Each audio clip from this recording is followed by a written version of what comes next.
Hello बच्चों, कैसे हो आप सब। बेटा आज से हम टेंथ मैथ भी करेंगे। तो फर्स्ट चैप्टर है हमारा रियल नंबर, आज वो करते हैं शुरू। ठीक है। अब देखो, रियल नंबर्स, अगर इंट्रोडक्शन की बात करूँ मैं, तो रियल नंबर्स आप सारे नाइन्थ में पढ़ के आ चुके हो। ठीक है। अब रियल नंबर्स में क्या क्या आता है हमारे पास? Natural number. ठीक है। अब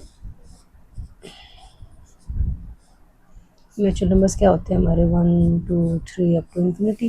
ठीक है। उसके बाद नेचुरल नंबर के बाद हमारे पास क्या आते हैं? होल नंबर्स आते हैं। होल नंबर्स में ज़ीरो और इंक्लूड हो जाता है हमारे पास अप टू इन्फिनिटी। उसके बाद क्या आते हैं हमारे पास? इंटीजर्स। इंटीजर्स में सारे माइनस वाले नंबर्स आएंगे आपके, पूर्णांक जिनको बोला जाता है कि पूर्ण अंक है, इनमें कोई फ्रैक्शन वगैरह नहीं है। ठीक है। उसके बाद हमारे पास क्या आते हैं? रैशनल नंबर्स आते हैं। रैशनल नंबर्स क्या होते हैं? जिनको पी बाई क्यू की फॉर्म में हम लिख सकते हैं। पी एंड क्यू जो है हमारे, वो इंटीजर्स हैं बट जो क्यू होगा वो नॉट इक्वल टू ज़ीरो, नीचे वाला ज़ीरो नहीं होना चाहिए, क्योंकि इंटीजर्स में ज़ीरो भी आता है ना। तो प्योर क्यू होंगे तो इंटीजर, लेकिन बस क्यू जो है वो ज़ीरो ना हो, तो हमारा वो रैशनल नंबर होता है। ठीक है। उसके बाद हमारे क्या? Irrational numbers.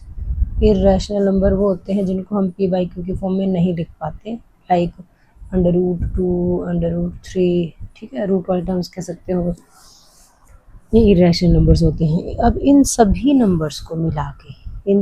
को मिला के हम इन सबको क्या बोलते हैं? रियल नंबर्स बोलते हैं बेटा। क्या बोलते हैं? Real numbers. ठीक है। और रियल नंबर की एक्चुअल डेफिनेशन की बात अगर हम करें, तो रियल नंबर जो होते हैं, रियल नंबर की बात करें तो numbers which can be represented on a number line. ऐसे नंबर जिनको हम नंबर लाइन पे रिप्रेजेंट कर सकते हैं। तो देखो, रैशनल नंबर तक तो आप 8th में भी करके आए हो, ऐसे नंबर्स को तो आपने नंबर लाइन पे रिप्रेजेंट करना 8 तक सीखा था, और इरेशनल को नंबर लाइन पे रिप्रेजेंट करना आपने 9th में सीखा था। ठीक है। तो ये सारे के सारे ही नंबर्स हमारे क्या कहलाते हैं? रियल नंबर्स कहलाते हैं। ठीक है। इनमें से ऐसा कुछ नहीं आएगा आपकी 10th में। बस यहाँ पे अब नई चीज़ क्या आएगी आपके पास 10th में, कि जैसे √2 और √3 हैं, अंडर रूट वाले टर्म्स को नंबर लाइन पे रिप्रेजेंट करना हमने 9th में सीखा था। यहाँ पे हम इनको इरेशनल प्रूव करेंगे। ठीक है। उससे पहले हमारे पास क्या है? मेन इसमें है हमारे पास फंडामेंटल थ्योरम ऑफ अर्थमेटिक। बस नाम से कंफ्यूज नहीं होना, बात इसके अंदर जो है वो बिल्कुल सिंपल है। फंडामेंटल थ्योरम ऑफ अर्थमेटिक क्या कहती है? कि कोई भी composite number, every composite number can B expressed as a product of primes. ठीक है। अब ये कंपोजिट नंबर क्या होता है? प्राइम और कंपोजिट, प्राइम नंबर्स होते हैं हमारी अभाज्य संख्याएं। ठीक है। तो कंपोजिट क्या हो जाएगी? भाज्य। ठीक है। मतलब जो नंबर्स किसी की टेबल में ना आते हो, या तो खुद की टेबल में आता हो, या वन की टेबल में तो हर एक नंबर आता है, और खुद की टेबल में हर एक नंबर आता है, तो उनको प्राइम नंबर बोले जाते हैं। तो कंपोजिट का मतलब हम ये कह सकते हैं कि जो 2 से ज़्यादा नंबर्स की टेबल में आ रहे हों, खुद को और वन को छोड़ के किसी तीसरे की टेबल में भी आ रहे हों, तो कंपोजिट नंबर। तो क्या कहना चाह रहा है ये? जैसे हमारे पास 4 है, कंपोजिट नंबर है, तो वो उसको हम कैसे एक्सप्रेस कर सकते हैं? As a product of primes. 6 है हमारे पास, उसको as a product of primes कर सकते हैं। ठीक है। तो इसमें क्या कहा गया है? Every composite number, fundamental theorem arithmetic क्या कहती है? कि हर एक कंपोजिट नंबर को हम as a product of primes कर सकते हैं। ठीक है। बस ऑर्डर चेंज हो सकता है, कि किसी ने 3/2 करा होगा और किसी ने 2/3 करा होगा, ऑर्डर चेंज हो सकता है। अदरवाइज क्या नाम है, फैक्टराइजेशन जो होगी, प्रोडक्ट जो निकालोगे प्राइम नंबर की, वो क्या नाम है, क्या है, वो सेम होगी। ठीक है। तो हमने कहा every composite number can be express as the product of primes, and जो फैक्टराइजेशन होगी या प्रोडक्ट होगी, फैक्टराइजेशन कह सकते हैं हम यहाँ पे, जो फैक्टराइजेशन बनेगी आपकी, फैक्टराइजेशन इज यूनिक, वो यूनिक होगी, मीन्स उसको वो ऐसा नहीं होगा कि मैंने प्रोडक्ट बनाई है, मैंने फैक्टर्स बनाए तो कुछ और बनाए हैं, किसी और ने फैक्टर्स बनाए होंगे तो कुछ और हो गए, नहीं। आपका ऑर्डर चेंज हो सकता है, ऑर्डर मैंने कहा ना 2/3 है, 3/2 हो सकता है, लेकिन वो फैक्टराइजेशन जो होगी वो यूनिक होगी। ठीक है बेटा। अब ये जो फंडामेंटल थ्योरम और अर्थमेटिक है वो हमारी कहाँ कहाँ यूज़ होगी। मेन क्वेश्चन एक है हमारे पास, जैसे कि 4 की पावर n है, ठीक है, इसमें ये बोल दे कि 4 की पावर n है और n जो है एक नेचुरल नंबर है, चेक करना है कि क्या ये नंबर एंड्स विद 0 होगा।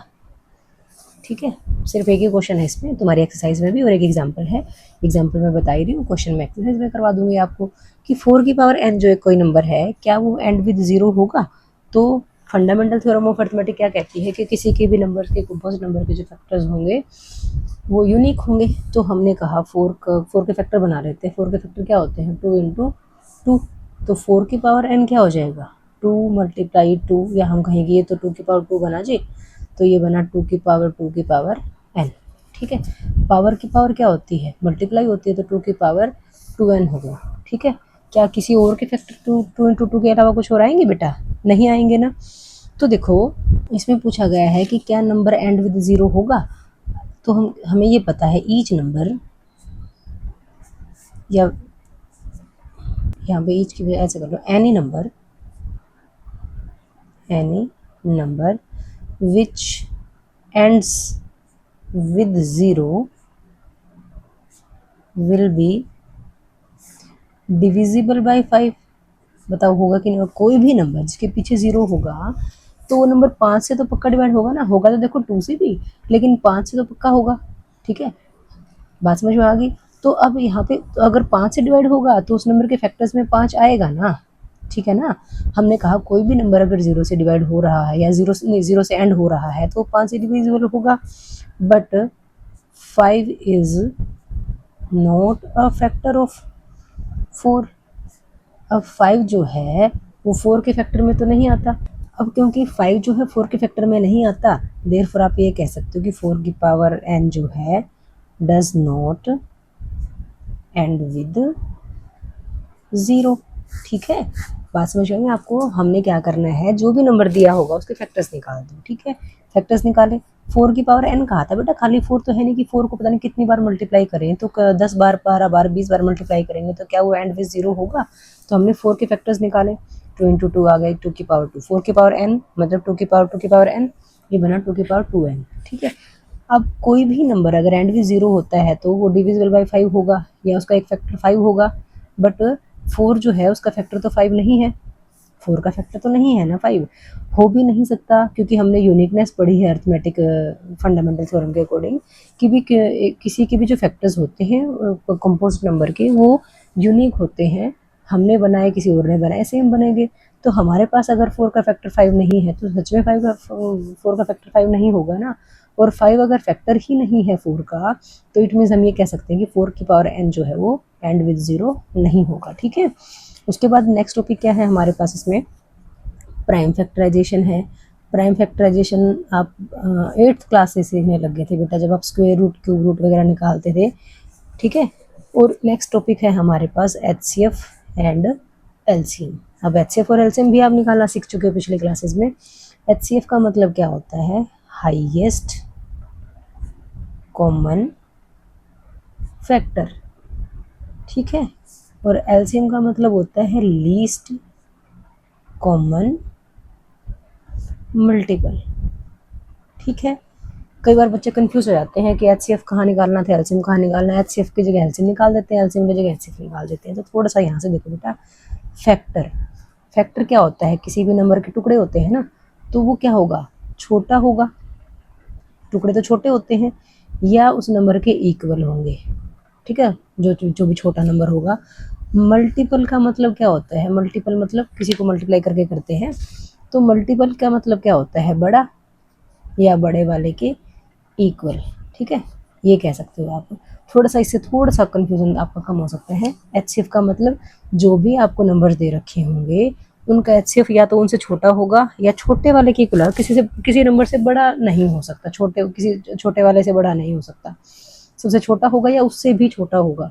या सबसे छोटे वाले के इक्वल होगा। एलसीएम की बात करें तो मल्टीपल, मल्टीपल सबसे मतलब सारे नंबर से बड़ा होगा या बड़े वाले के इक्वल होगा। ठीक है, नई चीज़ जो है हमारे पास यहाँ पे क्या है, हमारे पास एक नया फॉर्मूला है। दो नंबर्स का अगर आप एचसीएफ और एलसीएम निकालते हो, दो नंबर्स की बात चल रही है, सपोज करो ए और बी दो नंबर्स हैं, तो उनका एचसीएफ और एलसीएम निकालते हो तो उसकी एलसीएम और एचसीएफ की मल्टीप्लिकेशन उन्हीं नंबर्स की मल्टीप्लिकेशन के इक्वल होती है बेटा। ठीक है, या आप इसको ऐसे लिख सकते हो, दो नंबर्स हैं फर्स्ट एंड सेकंड नंबर, ठीक है, तो इनकी मल्टीप्लिकेशन इनके एचसीएफ और एलसीएम के मल्टीप्लिकेशन के इक्वल होती है। ठीक है, मेन यही चीज़ है आपके पास। तीसरी चीज़ हमने कहा फंडामेंटल थ्योरम की बात करी तो फंडामेंटल थ्योरम सिर्फ यहाँ यूज़ हो रही है हमारी। ठीक है, उसके बाद हमने प्राइम फैक्टराइजेशन की बात की, एचसीएफ एलसीएम और एचसीएफ एलसीएम का रिलेशन दोनों नंबर्स की प्रोडक्ट के साथ क्या होता है कि दोनों नंबर्स की प्रोडक्ट एचसीएफ और एलसीएम की प्रोडक्ट के इक्वल होती है। उसके बाद नेक्स्ट टॉपिक हमारा रहेगा किसी भी स्क्वायर रूट के नंबर को इरेशनल प्रूव करना। ठीक है, तो अब हम एक्सरसाइज करते हैं इसकी। तो चलो बेटा एक्सरसाइज फॉर 1.1 करते हैं। इसमें बोला गया है express each number as a product of its prime factors. 140 है, इसकी प्राइम फैक्टराइजेशन करनी है हमें। प्राइम फैक्टराइजेशन करनी आती है ना आपको, डिविजिबिलिटी के रूल भी पता होंगे। कोई भी नंबर जिसका यूनिट डिजिट 0, 2, 4, 6 या 8 अगर है तो वो नंबर 2 से डिवाइड हो जाता है, तो हम 2 पे ले जाते हैं। 2 7 ज़ा 14, कुछ नहीं बचा, आगे 0 का 0, 2 से जाएगा फिर से क्योंकि पीछे 0 है। 2 3 ज़ा 6, कितना बचा यहाँ पे 1 बचा, 1 यहाँ थोड़ा सा लिख लो छोटा सा, 10 बना ना, ये 2 5 ज़ा 10। देखो बेटा जो मैं बता रही हूँ आपको, ये जो काम आप लॉन्ग डिवीजन में करते थे कि भाई आपने इसको 2 से डिवाइड किया, 2 7 ज़ा 14, 0 बचा, फिर 0 उतारा, फिर कितने पे गया 0 पे गया। ठीक है, जो काम यहाँ पे ये वाला काम करते थे आप, ये सारा काम दिमाग में करना है, सिर्फ हमें ये नंबर लिखना है। ठीक है, जो शेष बचता है, जो रिमाइंडर बचता है हर बार डिवीजन के बाद, वो साइड में लिख सकते हो अगर आपके पास जरूरत पड़ेगा आपको। जैसे यहाँ पे हमने किया था ना 2 3 ज़ा 6, तो यहाँ पे 1 बचा ना, तो 1 छोटा सा हमने यहाँ लिख लिया, 10 बना, 2 5 ज़ा 10। अब यूनिट डिजिट 5 आ रहा है, तो हमें पता है कोई भी नंबर अगर 5 से या 0 से एंड हो रहा है तो 5 से तो पक्का डिवाइड हो जाता है, तो ये 5 7 ज़ा 35 और 7 1 ज़ा 7। तो हम कहेंगे जो 140 है वो क्या बना, 2 × 2 × 5 × 7, इतना लिख सकते हो। या देखो 2 हमारा 2 टाइम्स आ रहा है, तो 2 की पावर 2 × 5 × 7 हो जाएगा। समझ में आ गई बेटा बात। इसका सेकंड पार्ट देखो, सेकंड पार्ट में क्या दिया हुआ है, 156 दे रखा है भाई हमें, 156 के फैक्टर्स बना दो, 156। अब पीछे 6 आ रहा है तो 2 से पक्का डिवाइड हो जाएगा, ले जाओ 2 पे। 15 तो आता नहीं, 15 से छोटा क्या आता है 14 आता है 2 की टेबल में, कितने पे आता है 7 पे, 2 7 ज़ा 14, यहाँ से 1 बचा, ये 16 हो गया, 2 8 ज़ा 16, फिर पीछे 8 आ गया तो 2 से डिवाइड हो जाएगा, कितने बजाएगा देखो 2 3 ज़ा 6, तो यहाँ 7 था बच गया 1, 18 बनाइए, कितने बजाएगा 2 9 ज़ा 18। ठीक है बच्चों, अब क्या ये नंबर 2 से डिवाइड होगा, बिल्कुल भी नहीं होगा। तो क्या 3 से होगा, 3 के लिए हम क्या करते हैं, डिजिट्स को प्लस करके देखते हैं, प्लस करके ऐसा नंबर आना चाहिए जो 3 की टेबल में आता हो। अगर 3 की टेबल में वो नंबर आएगा तो ये नंबर भी पक्का आएगा, तो ऐड करो, 9 + 3 कितना हो गया 12, 12 जो है 3 की टेबल में आता है, बिल्कुल आता है, तो इट मीन्स ये नंबर भी 3 की टेबल में आएगा। 3 की टेबल में 3 1 ज़ा 3, कुछ बचा क्या नहीं, फिर आगे 3 3 ज़ा 9। अब 13 तो खुद ही प्राइम नंबर है, किसी की टेबल में आता नहीं ना, खुद की में ही आता है, तो 13 1 ज़ा 13। तो हमारे पास 156 कितना आ गया बेटा, 2 × 2 × 3 × 13, 2 को 2 टाइम्स मल्टीप्लाई कर 2 की पावर 2 × 3 × 13, ये हमारा आंसर आ गया बच्चों। थर्ड पार्ट देखो क्या दिया गया है, 3825। अब 3825 है, टाइम फैक्टराइजेशन करनी है। देखो भाई क्या ये नंबर 2 से डिवाइड होगा, क्योंकि पीछे 5 है तो 2 से तो डिवाइड होगा नहीं, तो पीछे 5 देखते ही हम ये कह सकते हैं कि हमारा जो ये नंबर है ये 5 से तो पक्का डिवाइड होगा, क्योंकि 5 की डिविजिबिलिटी के लिए लास्ट का डिजिट 5 या 0 अगर हो तो हम आंख बंद करके कह देते हैं कि ये नंबर 5 से डिवाइड होगा ही होगा बेटा। 5 पे लेके गए, 5 की टेबल में 38 से छोटा क्या आता है 35 आता है, कितने पे आता है 7 पे, 5 7 ज़ा 35, तो कितना बचा 3 बचा, ये क्या बन गया 32। और 5 की टेबल में 32 से छोटा क्या आता है 30, कितने पे आता है 6 पे, तो 5 6 ज़ा 30, कितना बच गया 2 बच गया, तो 2 मतलब के क्या बन गया 25। 5 की टेबल में 25 कितने पे आता है 5 पे आता है, 5 5 ज़ा 25, फिर से 5 आ गया तो फिर से आंख बंद करके हम 5 पे कर देते हैं। 5 वन ज़ा 5, कितना बचा 2 बचा, 26 बना। अब 5 5 ज़ा 25 बच गया, 1 15 और 5 3 ज़ा 15। ठीक है बच्चों, अब क्या 5 से जाएगा, नहीं जी। क्या 2 से जाएगा, नहीं जी। तो 3 से चेक कर लेते हैं। 3 से चेक करने के लिए क्या करते हैं, इनको ऐड करके देखते हैं नंबर्स को। 5 + 1 6, 6 + 3 9, 9 आता है 3 की टेबल में, हाँ जी आता है। तो इट मीन्स ये नंबर भी 3 की टेबल में आएगा। 3 की टेबल में 15 आता है, 5 पे आता है। 3 5 ज़ा 15, कुछ बचा है क्या, नहीं बचा ना। 3 लिया, 3 वन ज़ा 3। ठीक है बच्चों, अब ये नंबर 3 की टेबल में आएगा क्या, ऐड करके देख लो। 5 + 1 6 है, 6 आता है 3 की टेबल में, तो 51 भी आएगा।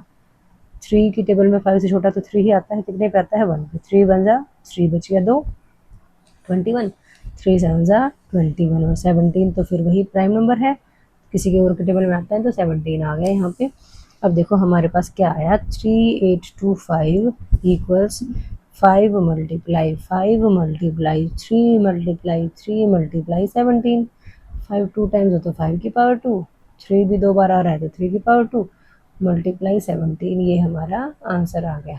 और फंडामेंटल थ्योरम ऑफ अर्थमेटिक भी में भी यही पढ़ा ना बेटा हमने, कि किसी भी नंबर को, कंपोजिट नंबर को as a product of prime numbers कर सकते हैं। आगे पीछे ऑर्डर हो सकता है कि किसी ने शुरू में 3 पे चला के देख लिया हो, हमने 5 पे चला के देखा, लेकिन इसके अलावा कोई और प्राइम फैक्टर्स उसके नहीं आएंगे। ठीक है बच्चों, अब फोर्थ पार्ट देखो बेटा, 5005 दे रखा है इसमें, तो 5005, जैसे ही हमने पीछे 5 देखा तो हमने कह दिया जी 5 से तो पक्का जाएगा।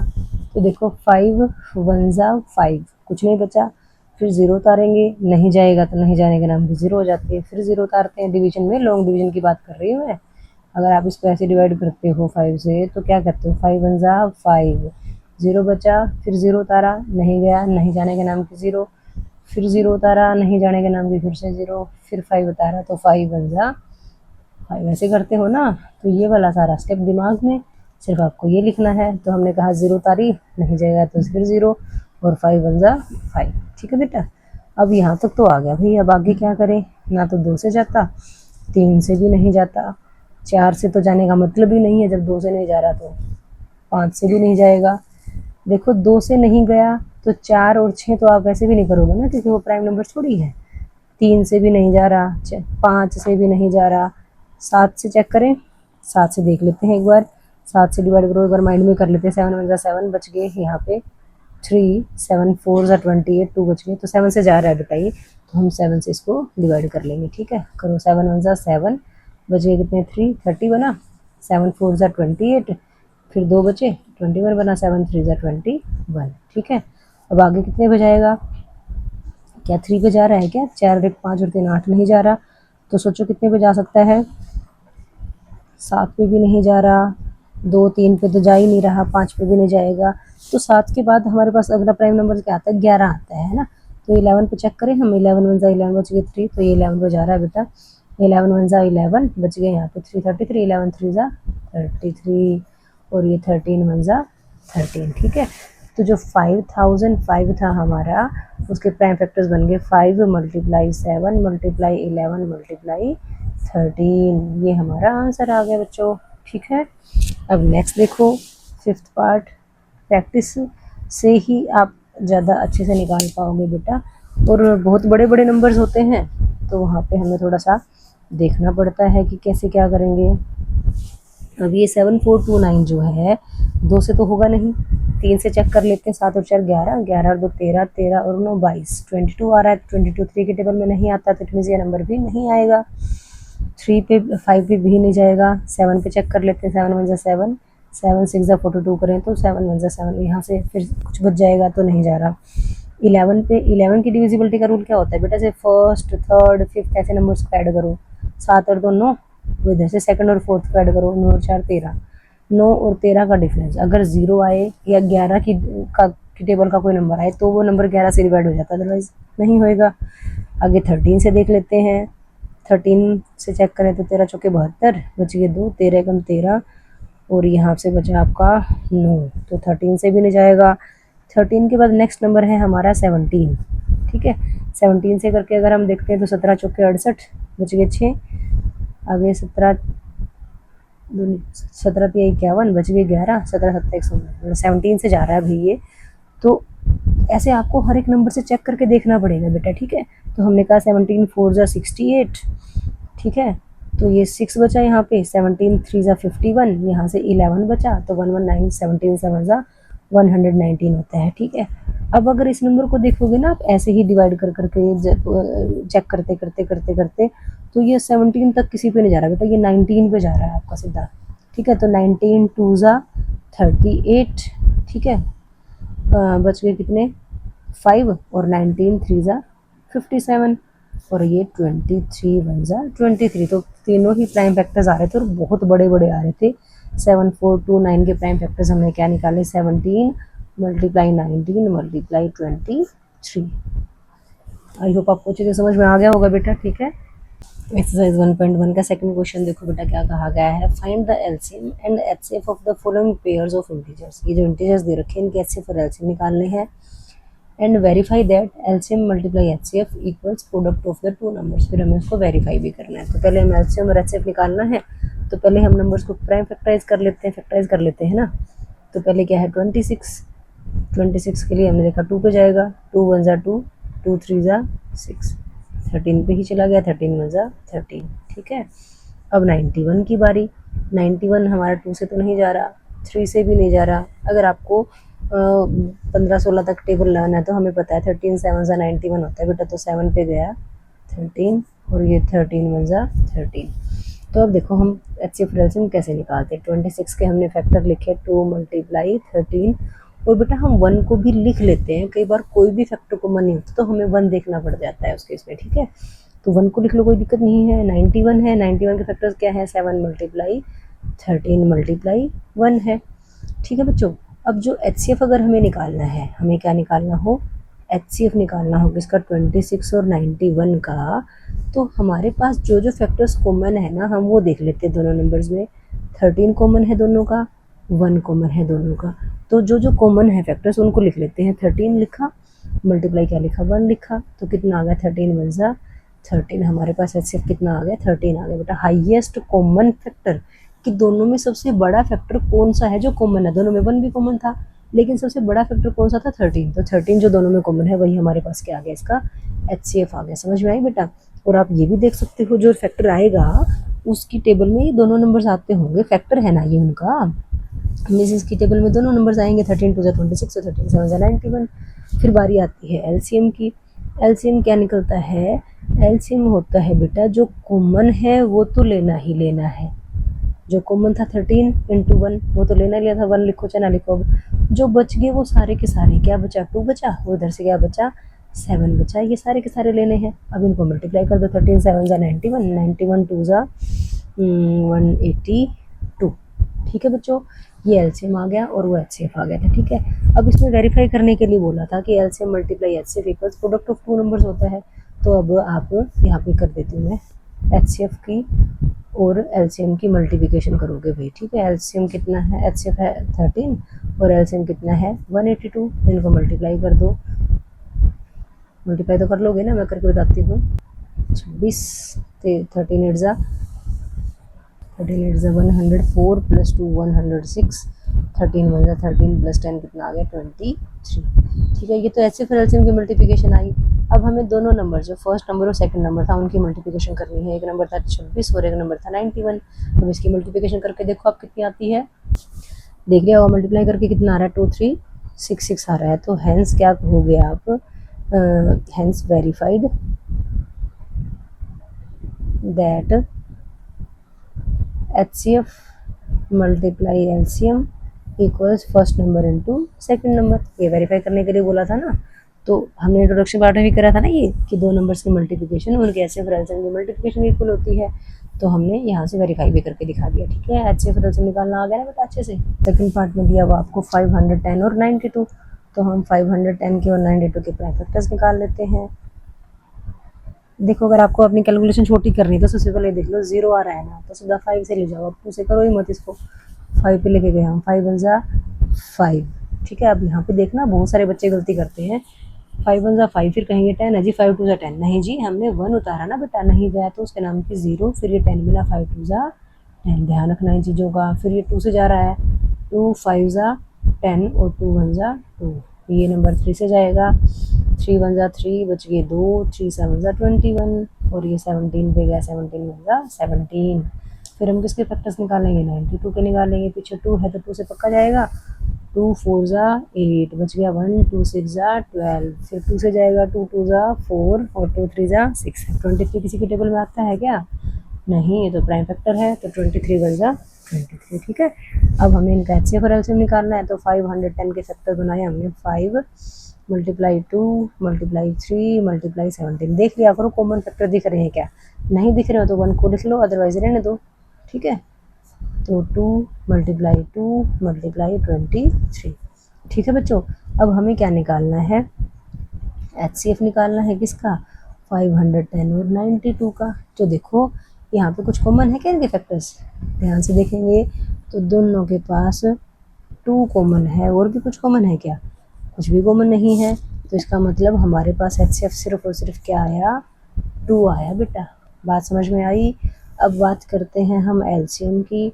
LCM क्या होता है, जो कॉमन है वो तो लिखना ही लिखना है, 2 जो यहाँ ऊपर आया था, उसके बाद जो जो भी नंबर्स बच गए सारे के सारे, क्या क्या बचा, यहाँ से 5 बचा, फिर 3 बचा, 17 बचा, नीचे क्या बचा हुआ है, 2 बचा हुआ है और 23 बचा हुआ है। ठीक है, अब इनको मल्टीप्लाई करके देखो कितना आता है, इनको मल्टीप्लाई किया तो ये आ रहा है 23,460, 23,460। ये आ गया HCF और ये आ गया LCM।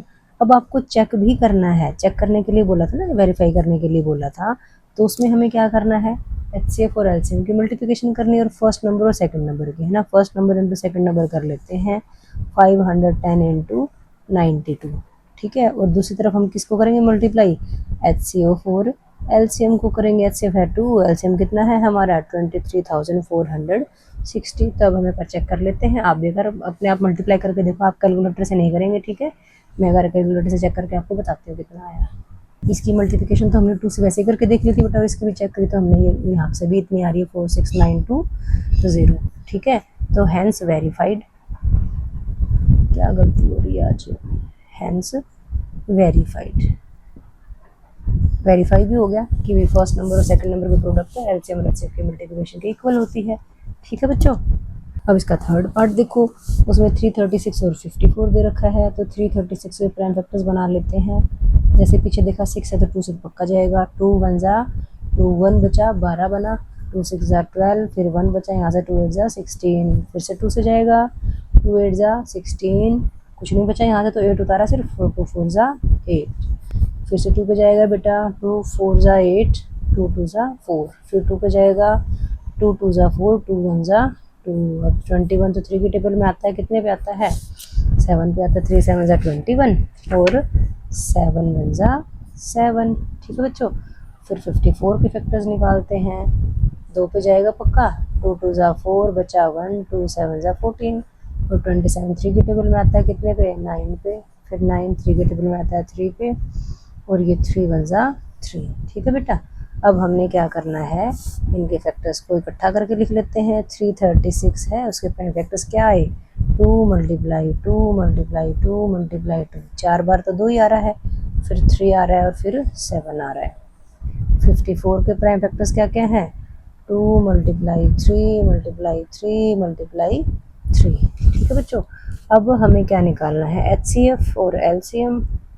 HCF किसका, 336 एंड 54 का, और आगे क्या निकालेंगे, LCM निकालेंगे वही 336 और 54 का।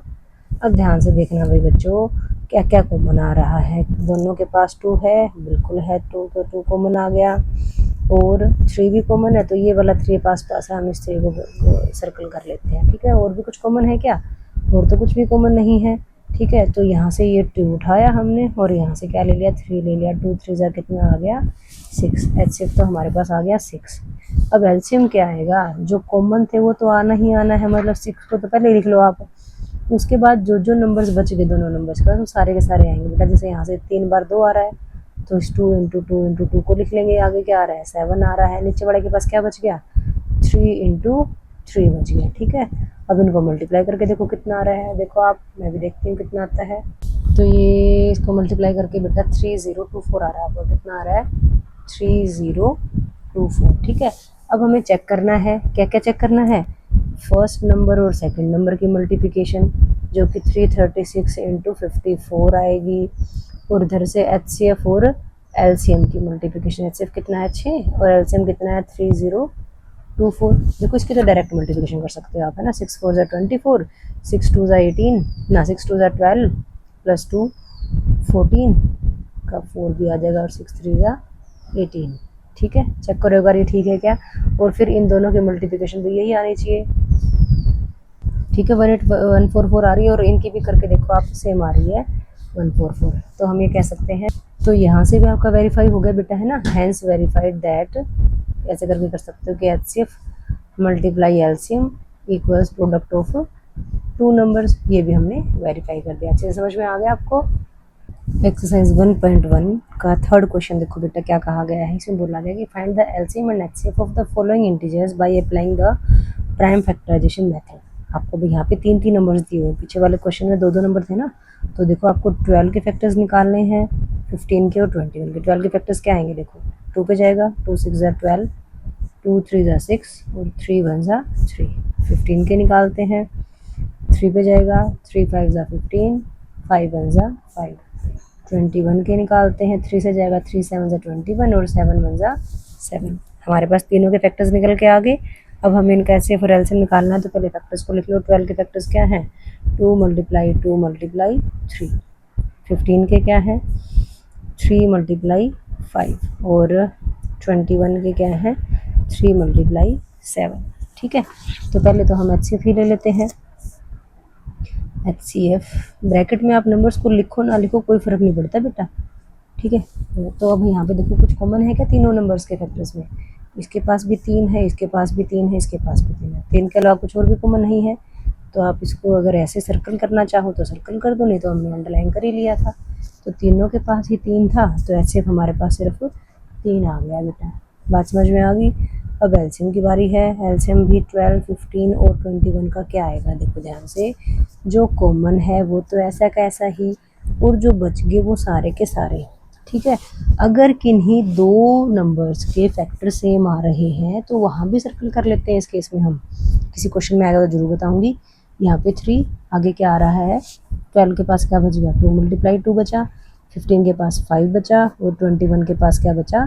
7 बचा बेटा। ठीक है, अब इनको मल्टीप्लाई कर लो। 5 2 ज़ा 10, 3 दूनी 6 और 7 42 को 10 से किया तो ये 420 आ गया आपका। ठीक है, तो HCF आपके पास 3 आ गया और LCM आपके पास 120 आ गया। तो ये दोनों ही आप लिख सकते हो, HCF इक्वल्स 3 और LCM इक्वल्स 420। ठीक है बच्चों, ये हमारा आंसर आ गया बेटा।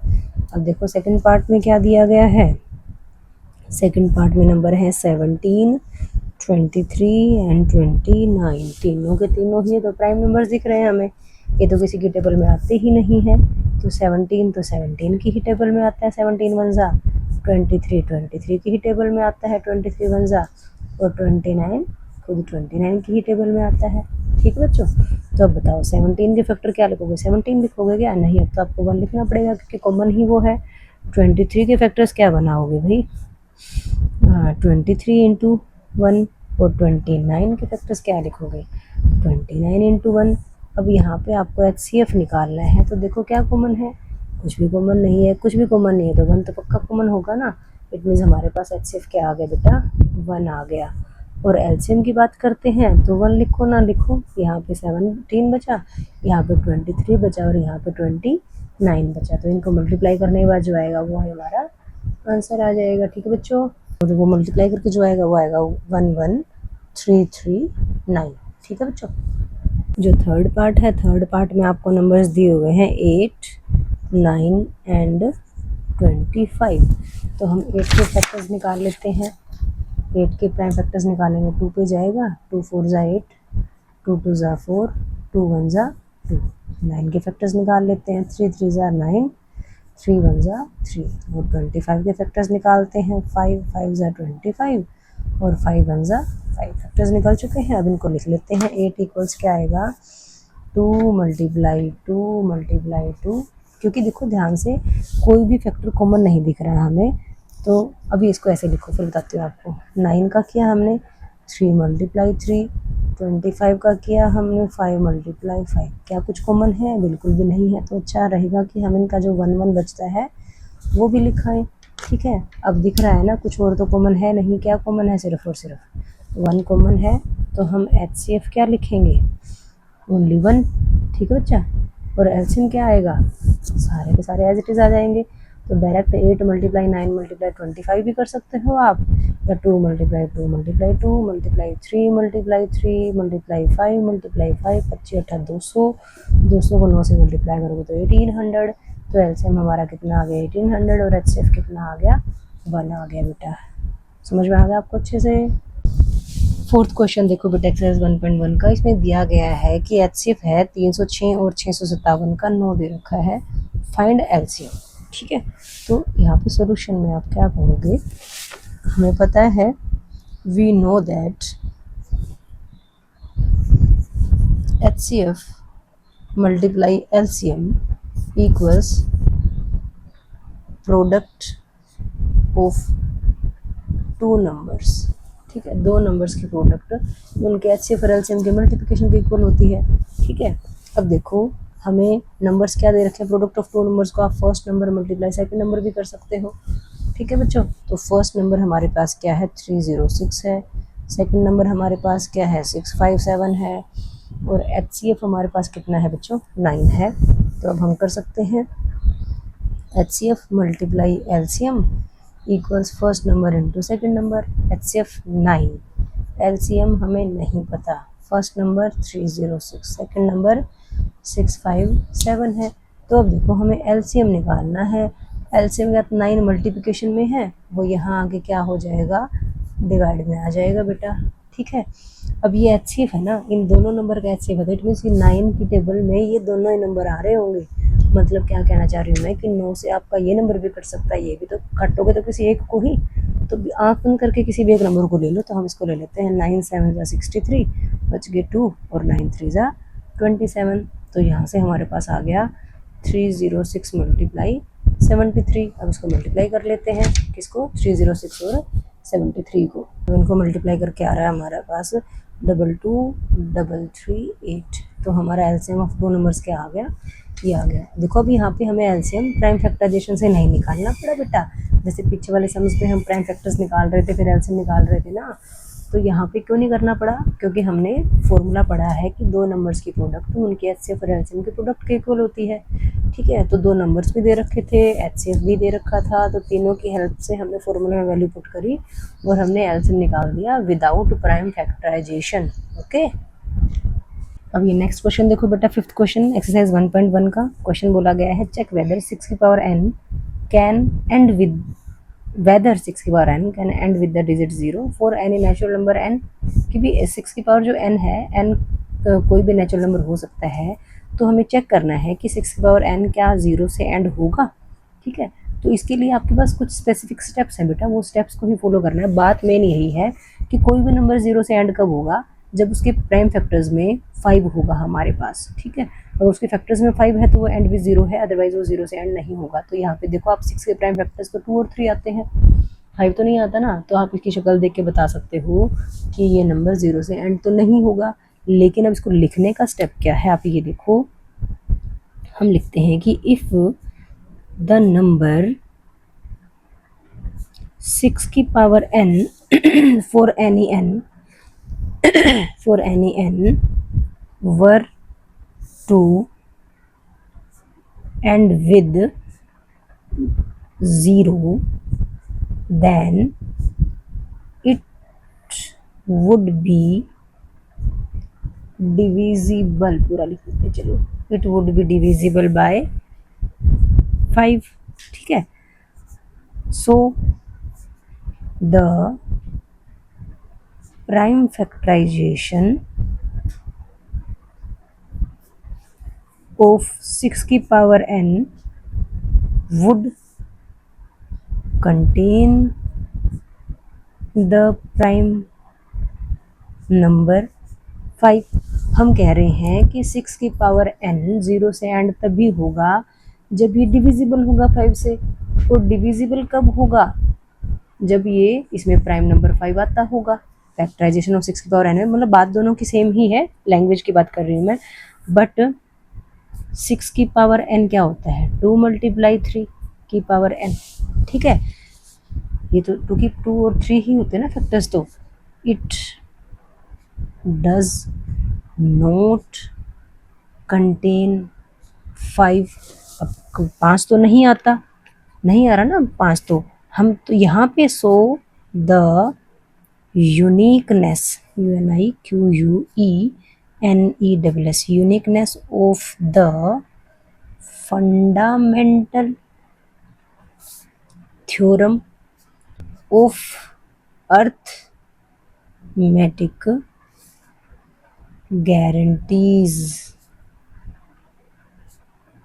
that there are no other primes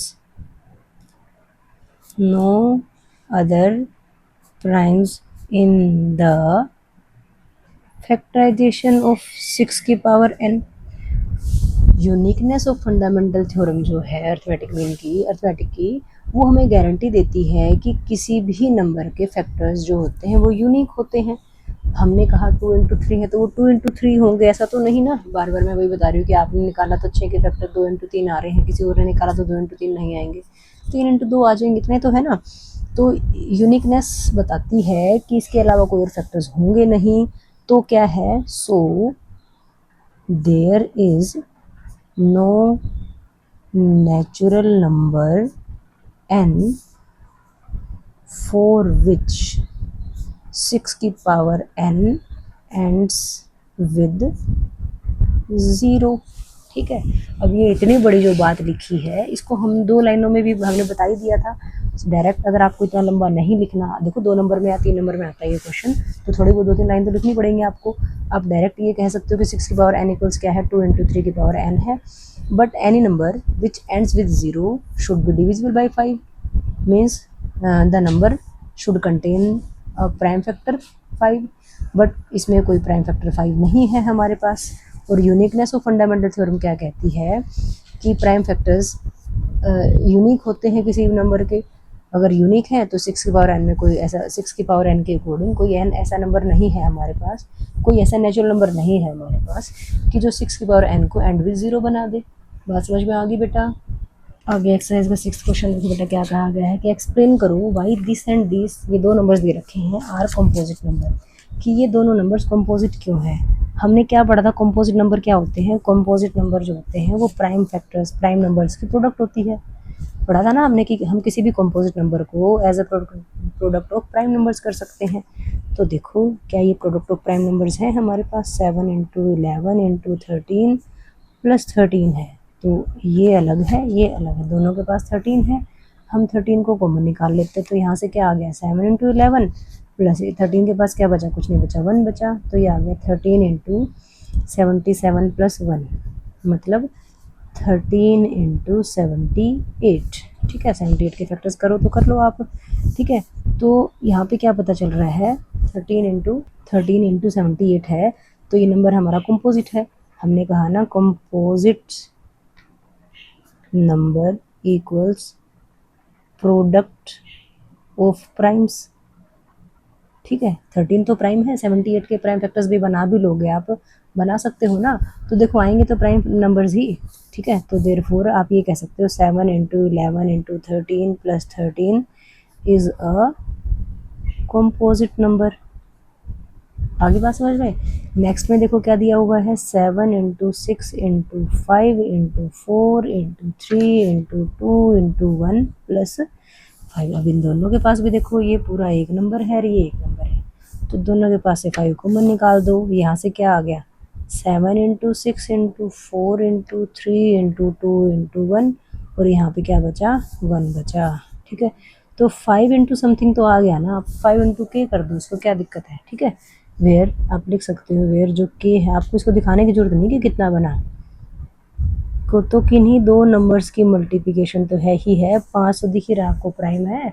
यहाँ पे अगर कंपोजिट हो भी गा तो उसको प्राइम फैक्टर्स में कन्वर्ट कर सकते हो। जैसे अभी हम 78 को देख रहे थे, 78 को जब आप प्राइम फैक्टराइज करोगे तो फैक्टर्स तो बनेंगे क्योंकि कंपोजिट नंबर था यहाँ पे।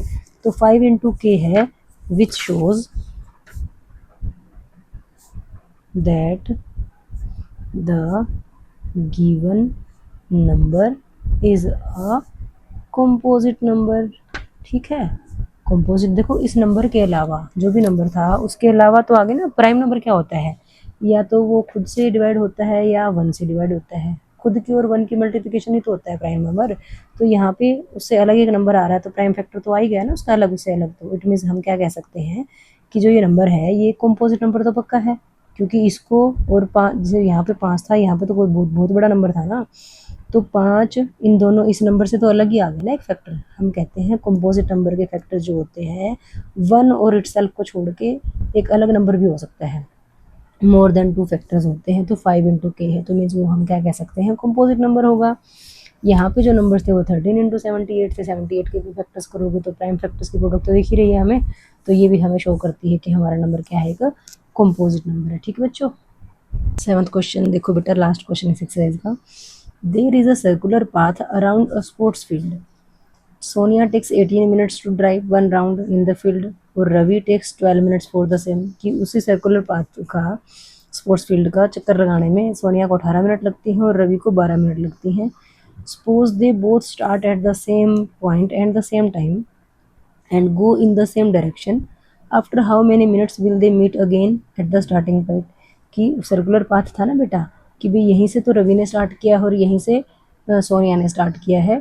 ठीक है, अब सोनिया को तो 18 मिनट लग रही हैं और रवि इसी चक्कर को 12 मिनट पे कर रहा है। तो वैसे चक्कर लगाते जाएंगे तो कह रहा है कि वापस इसी पॉइंट पे कितनी मिनट के बाद है वो मिलेंगी। ठीक है, ऐसा क्वेश्चन जब भी हो या कहीं कहे कि भाई कहीं पे घंटी बज रही है, 1 घंटी 10 मिनट बाद बजती है, 1 15 मिनट बाद बजती है, 1 18 मिनट बाद बजती हैं, तो कब वो घंटियाँ ऐसा टाइम कितने मिनट बाद ऐसा टाइम आएगा कि भी वो घंटियाँ एक साथ बजेंगी, कि तीनों घंटियों का टाइम सेम होगा। तो ऐसे क्वेश्चन जब भी दिए होते हैं ना बेटा, तो आपको ऐसे क्वेश्चन में आपको एलसीएम निकालना होता है। क्या निकालना होता है? एलसीएम। ठीक है, तो यहाँ देखो 18 मिनट था, 18 मिनट वाले का 18 का प्राइम फैक्टराइजेशन कर लो आप। और 18 और 12 देखो यहाँ पे क्योंकि हमें एलसीएम निकालना है तो आप 18 और 12 का इकट्ठा भी एलसीएम निकाल सकते हो। ठीक है, 2 पे गया, 2 9 ज़ा 18, 2 6 ज़ा 12, फिर 2 ना 2 पे तो नहीं जाएगा ना, 3 पे जाएगा, 3 3 ज़ा 9, 3 2 ज़ा 26। अब 3 और 2 है ये तो पता ही है सेम नंबर टेबल में तो आएंगे नहीं, तो आप यहाँ भी छोड़ सकते हो, या फिर आपको स्कूल में बोलते हैं कि 1 1 तक ही लेके जाना है तो आप ऐसे करके 1 1 पे ले जाओ। ठीक है, तो हमने देखा एलसीएम ऑफ 18 एंड 12 निकालना हमने, वो आ गया 2 मल्टीप्लाई 3 मल्टीप्लाई 3 मल्टीप्लाई 2, तो कितना बना 2 3 ज़ा 6, 2 3 ज़ा 6, 6 6 ज़ा 36। 36 मिनट्स जब बनी तो हम ये कह सकते हैं कि आफ्टर 36 मिनट्स 36 मिनट के बाद they will meet again at the starting point. ठीक है बेटा, जब भी ऐसा क्वेश्चन दिया मिलेगा आपको तो आपको उनमें आप जितने भी नंबर्स दे रखे हों सबका आप निकालोगे एलसीएम। ठीक है बेटा, अब थोड़ा सा आपको वैसे रफली अगर थोड़ा सा बताऊं तो एलसीएम 36 कैसे निकलता है, 18 है और ये 12 है। 18 के फैक्टर्स क्या बन रहे हैं ना, मल्टीपल्स क्या बनेंगे, क्योंकि एलसीएम का मतलब होता है मल्टीपल। तो 18 के मल्टीपल्स 18, 36, 54 ऐसे बनते जाएंगे। 12 के क्या बनेंगे, 12 के बनते हैं 12, 24, 36, 48 ऐसे बनते जाए हैं। ठीक है, आगे 60 ऐसे बनाते जाओगे आप। तो देखो यहाँ पे आप इसके मल्टीपल्स में देखते जाओ कि क्या 18 और 12 इक्वल है, नहीं, 36 24 नहीं, 36 30, तो यहाँ पे दिख रहा है ना आपको। तो ये लीस्ट कॉमन मल्टीपल है कि सबसे छोटा मल्टीपल ऐसा जो दोनों में कॉमन है। नेक्स्ट जो आएगा ना 12 की टेबल में 72 आता है और 18 चौके 72 होता है जैसे, तो नेक्स्ट मल्टीपल कॉमन 72 भी आ रहा होगा, लेकिन लीस्ट कॉमन मल्टीपल होता है कि इसी इन दोनों की टेबल का ऐसा नंबर जो दोनों में कॉमन है और सबसे लीस्ट है, सबसे छोटा है, तो वो 36 है। ठीक है, तो ऐसे ही हमने एलसीएम निकाला यहाँ। तो एलसीएम आप ऐसे ही तरीके से निकालते हो, एलसीएम तो इकट्ठे नंबर्स का भी कर सकते हैं ना हम, एचसीएफ के लिए हम डायरेक्ट इकट्ठा नहीं कर सकते। एचसीएफ और एलसीएम दोनों निकालने के लिए कहता है तो अलग अलग से प्राइम फैक्टराइजेशन करनी पड़ती है हमें, और अकेले एलसीएम की बात है तो हम इकट्ठा लिख के भी एलसीएम निकाल सकते हैं। ठीक है बेटा, तो इसके साथ ही हमारी एक्सरसाइज कंप्लीट हो जाती है बेटा। अगर आपको ये वीडियो अच्छी लगी हो तो प्लीज़ मेरे चैनल को लाइक शेयर और सब्सक्राइब कीजिएगा। Thank you very much.